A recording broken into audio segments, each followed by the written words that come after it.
मेरा नाम पायल है और मैं जर्मनी में रहती हूँ। कुछ समय पहले मेरे भाई की शादी का निमंत्रण पत्र मेरे पास आया। मेरी शादी को पूरे 8 साल हो चुके हैं और मेरे पास 6 साल का एक बेटा और 4 साल की एक बेटी है।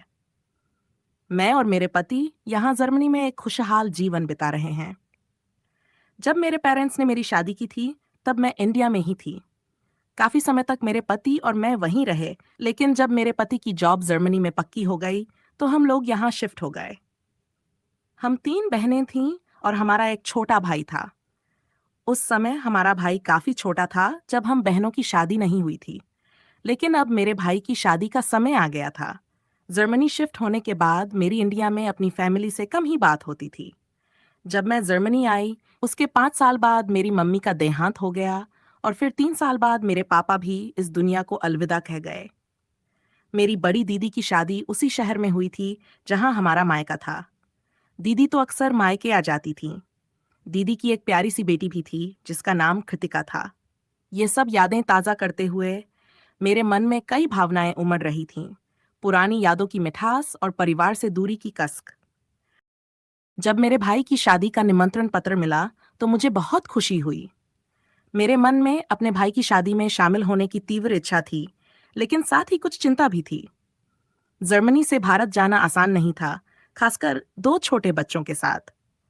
मेरे पति का भी कामकाज का शेड्यूल काफी व्यस्त था, लेकिन फिर भी उन्होंने मुझे आश्वासन दिया कि हम समय पर भारत पहुंचने की पूरी कोशिश करेंगे। शादी की तारीख करीब आ रही थी और मैं धीरे धीरे तैयारियों में जुट गई।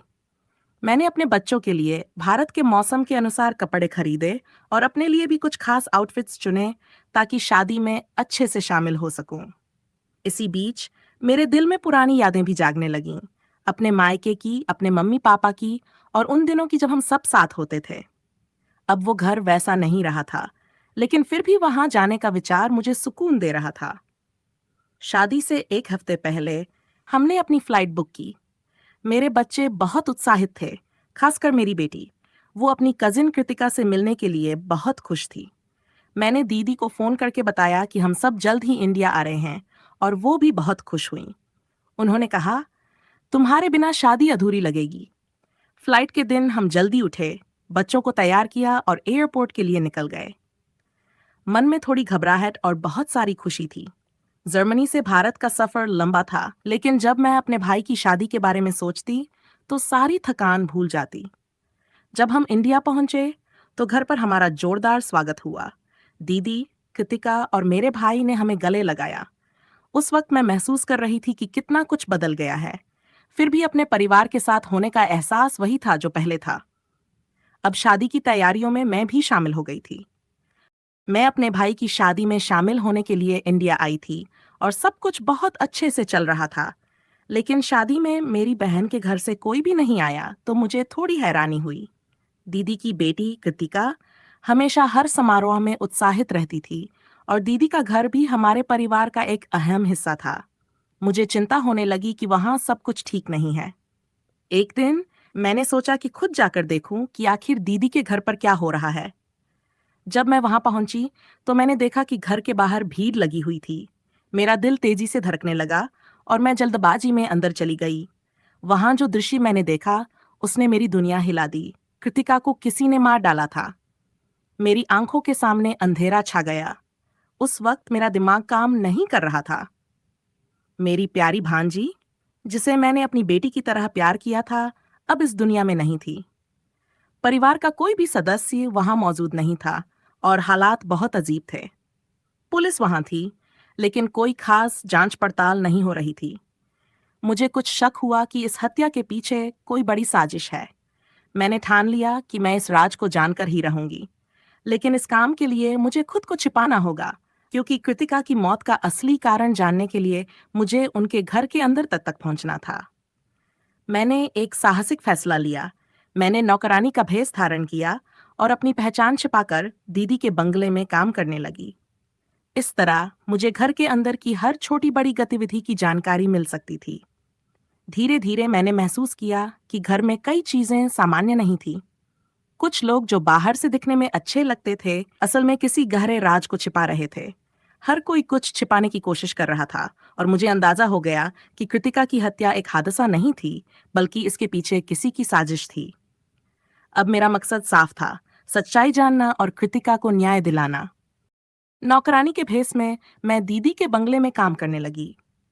शुरुआत में सब कुछ सामान्य दिखा, लेकिन धीरे धीरे मुझे शक होने लगा कि घर में मौजूद लोग कुछ छिपा रहे हैं। वहां के नौकर और कुछ रिश्तेदार अजीब बर्ताव कर रहे थे। मैंने हर एक की गतिविधियों पर ध्यान देना शुरू किया। एक दिन मैंने सुना कि घर के मालिक, जो अब दीदी के गुजर जाने के बाद बंगले का मालिक था, अपने कमरे में किसी से फोन पर बात कर रहा था।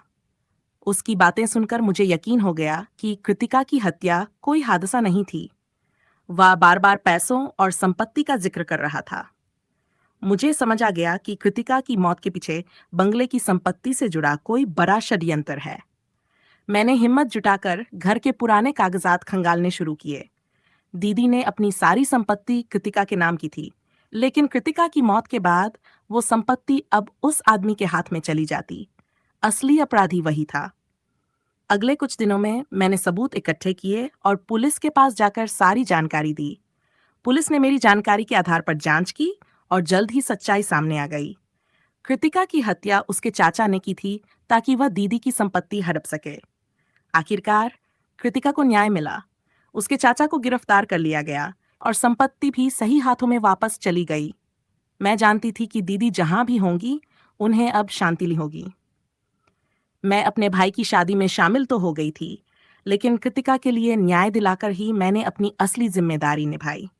जब मैं आखिरकार उस घर से वापस लौटी, तो मन में एक अजीब सुकून था। मैंने अपना भेस उतारा और अपनी असली पहचान में लौट आई। इस स्टोरी का अंत यहीं होता है। आशा है कि ये कहानी आपको बहुत पसंद आई होगी। अगर आपको ये स्टोरी अच्छी लगी हो तो हमारी वीडियो को लाइक करें और एक प्यारा सा कमेंट जरूर लिखें, ताकि हमें भी पता चल सके कि आपको ये कहानी कैसी लगी। और हाँ, चैनल को सब्सक्राइब करना न भूलें। धन्यवाद। मिलते हैं अगली